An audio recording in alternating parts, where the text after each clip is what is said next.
il y a des fois où on est allé chez le vétérinaire pour un problème, le vétérinaire a posé un diagnostic, a proposé un traitement, mais on constate après un certain temps qu'il n'y a pas trop d'amélioration dans la condition de notre chien ou de notre chat. Qu'est-ce qu'on fait dans ce cas-là? Ça arrive, et ça arrive plus fréquemment que ce qu'on pense, parce que, pour plein de raisons, d'accord? Si vous remarquez quelque chose comme ça, vous allez voir votre vétérinaire, vous voyez avec lui, vous lui expliquez, d'accord? Le plus tôt possible quand vous remarquez que le traitement ne fonctionne pas. N'attendez pas des semaines, d'accord? N'attendez pas la fin du traitement si vous ne voyez rien. Dites-le le plus rapidement possible. La communication, c'est quelque chose d'important. Vous allez voir votre vétérinaire, vous lui dites « ça ne fonctionne pas ». Là, le vétérinaire, il va vous poser des questions, d'accord? Il va voir avec vous si vous avez bien pu donner le traitement, si vous avez bien suivi à la lettre tout ce qu'il vous avait expliqué, si vous aviez bien compris la manière de donner les médicaments également. Il y a des maladies qui durent beaucoup plus longtemps que d'autres à traiter.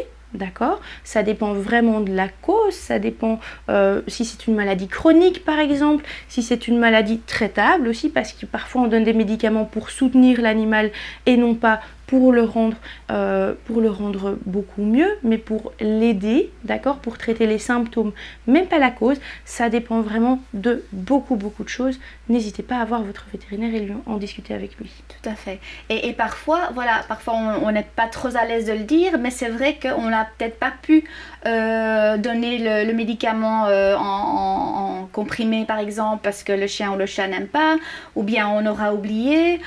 Donc, réfléchissez aussi à ce que vous auriez pu faire ou pas faire qui aurait pu affecter le traitement, mais soyez honnête. Tout à fait. Il y a certains animaux qui n'aiment pas les comprimés, c'est normal. Il y a des gens qui n'aiment pas ça non plus. Donc, il y a des manières d'adapter le traitement, il y a des manières de changer ce qu'on donne. Il y a certains médicaments qui existent aussi en sirop, il y a des médicaments qui existent en pâte, en injection. Il y a 10 000 solutions possibles et différentes en fonction de votre animal. Tout à fait. Et alors, on va parler du cas particulier des antibiotiques. On a souvent, donc pour des infections bactériennes, en bien clair, pas pour les infections virales. Un antibiotique ne sert à rien contre une infection virale, mais rien.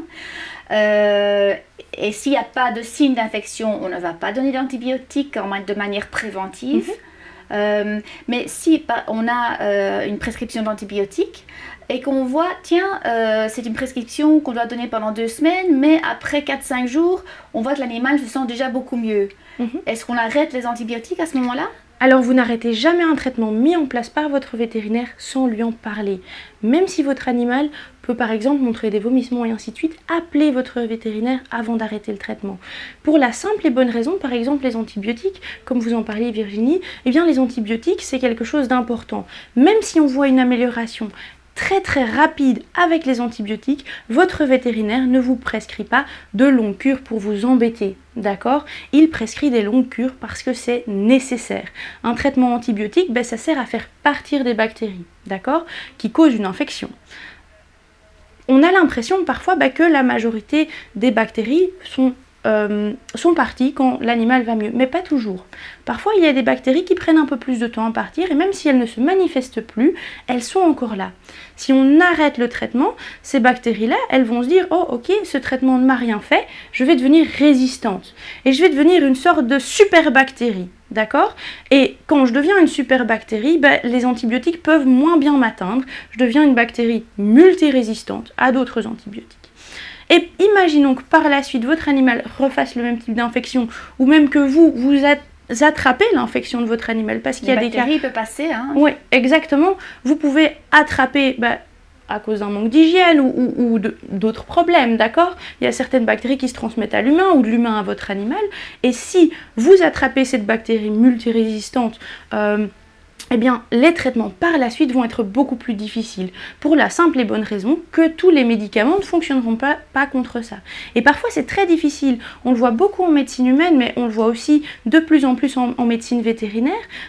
Il va falloir aller chercher des antibiotiques qui ont des effets secondaires beaucoup plus importants, qui peuvent se donner de manière beaucoup plus embêtante, par exemple uniquement par intraveineuse ou qui ont des effets secondaires. Donc, c'est vraiment pas très agréable. Donc, le message, n'arrêtez jamais vos antibiotiques avant la fin du traitement. Exactement. Merci.